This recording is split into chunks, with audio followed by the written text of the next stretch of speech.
মারোয়ারিরা দখল করে রেখেছে, বর্গীরা দখল করে রেখেছে। ইন্ডিয়া বর্তমানে বর্গীদের দখলে।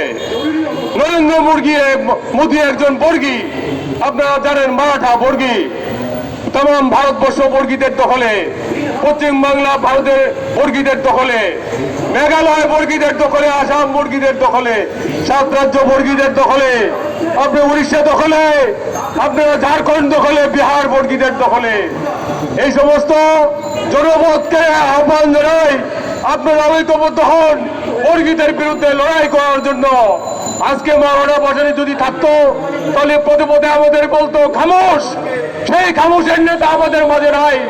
আমি তাকে স্মরণ করি, যারা ফারাক্কা মিছিলে অংশগ্রহণ করেছিলেন 1976 সনে, যারা বেঁচে আছেন তাদেরকে সালাম জানাই, যারা মারা গেছেন তাদেরকেও শ্রদ্ধার সাথে স্মরণ করি। আমাদের আন্দোলন বৃথা যাবে না, আমাদের আন্দোলন একদিন না একদিন সফল হবে। 20 কোটির দেশ, 20 কোটি অস্ত্র আমরা ধরবো। 71 সনে 7.5 কোটি লোক ছিল, বর্তমানে 20 কোটি। আপনারা কি মনে করেন আমরা রাইফেল চালিয়ে এই দেশ স্বাধীন করেছি? যথাপীয় ভারতীয় বাহিনী আমাদের পশ্চাতে ছিল পাকিস্তান ভাঙার পিছনে, কিন্তু আমরা তো দেশের স্বাধীনতা চেয়েছিলাম। স্বাধীনতার পর আপনারা কি আমাদেরকে দাবিয়ে রাখতে চান? মাওলানা ভাসানী বলেছিলেন পাকিস্তান থেকে মুক্তি অর্জন করেছি, দিল্লির গোলামি অর্জনের জন্য নয়।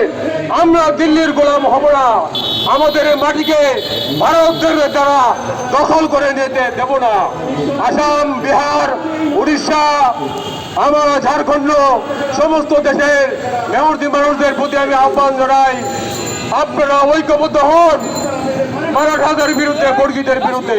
তাদের পরাস্ত করে ঐক্যবদ্ধ দেশ আপনারা গঠন করেন।